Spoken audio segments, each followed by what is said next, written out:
mashup of the first and last poem in the book, Origin Story and Perfection Story. So I've kind of edited them down and mashed them together. Part 1, an origin story.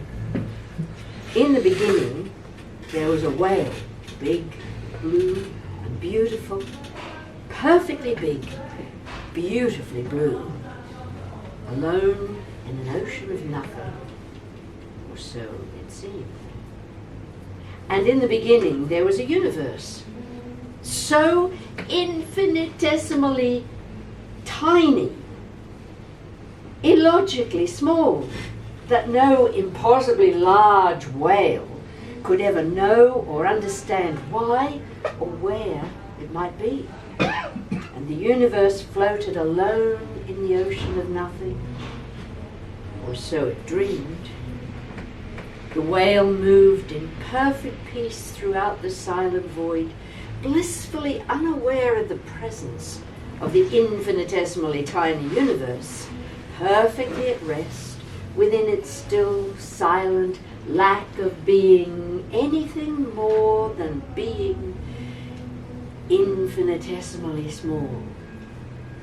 Into the lacking of light that signified nothing but freedom to move, swam the whale, and its tail began to swish back and forth, and the sound was perfectly swishy, because if illogical, because what was there to swish against?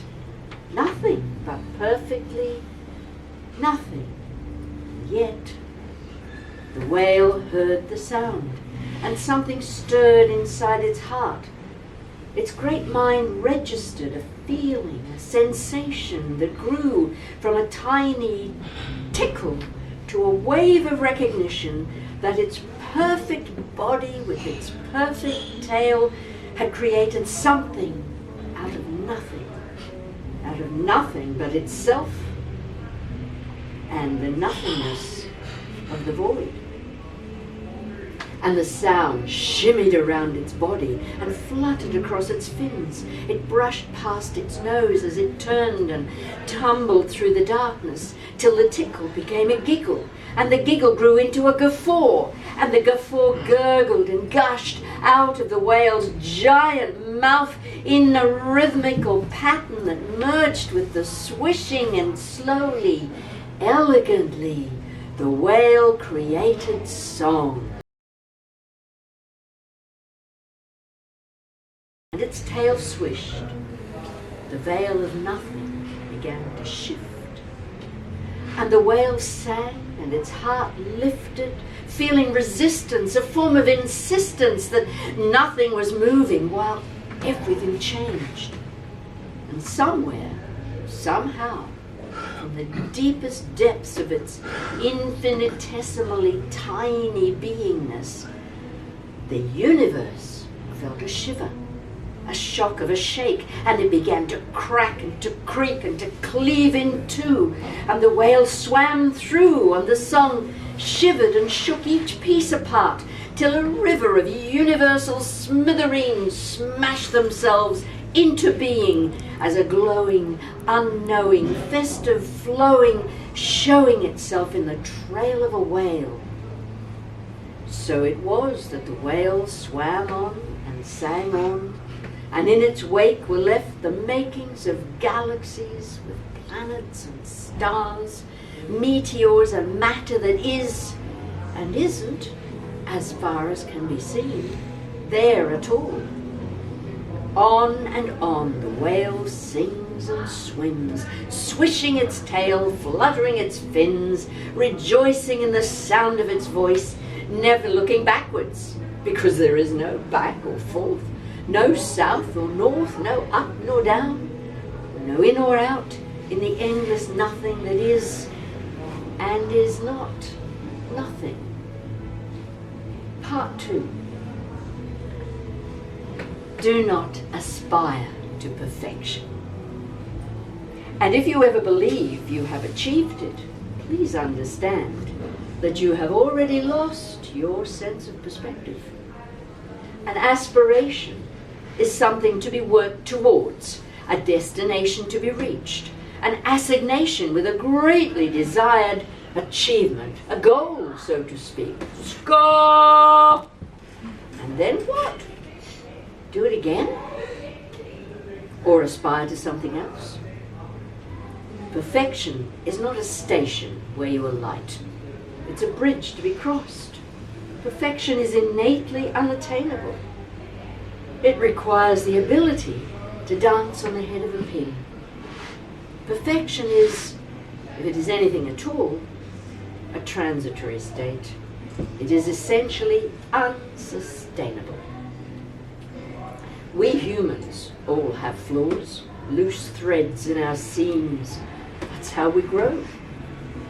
One apparently perfect earthenware pot cannot expand, it cannot learn, or know its raison d'être, or replicate itself. No, it is perfect. It is finished.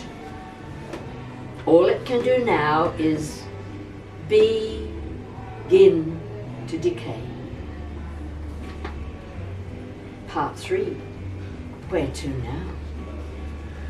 In the beginning itself was flawed, imperfectly aligned, and light began to roar between the cracks. Space and time were born, then torn apart to form fragmented entities, each fragment bearing the seeds of possibility. Out of the chaos intent on going wherever it went, on being whatever it was, until it became something else, our own unfinished fragment of a planet spawned us, an imperfect species, not content with being what it is until it becomes something else, but bent on driving on and on, thriving on a willful disregard for what surrounds us here and now, striving to find an all-encompassing explanation, the one true ringing theory of everything.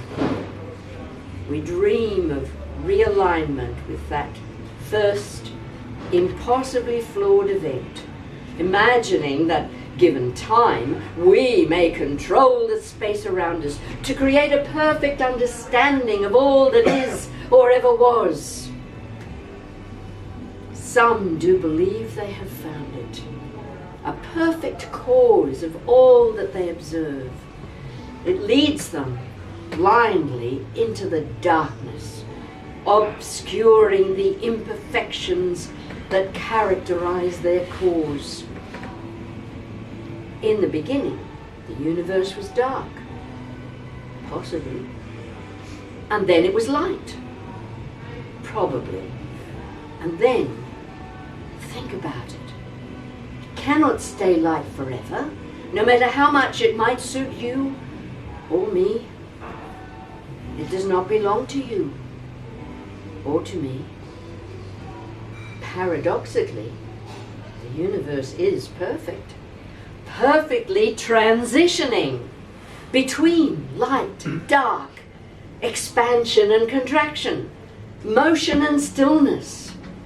Each instant of its existence is perfectly what it is in that unsustainable instant. It is constantly changing and consistently complete.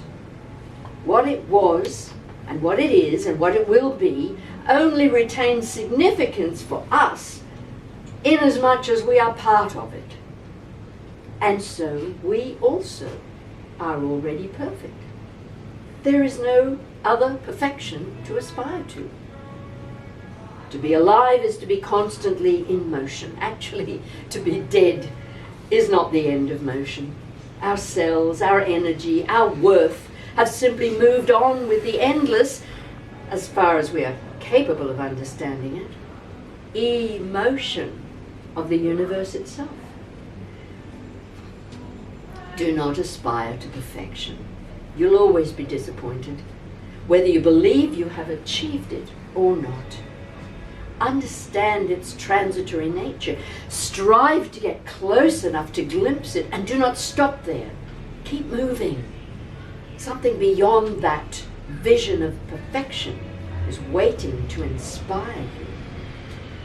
And still the whale takes enormous pleasure in bringing into being the stuff of the universe which forms and endlessly reforms, all the while tirelessly yearning to return to its once upon a time infinitesimally tiny dream of itself.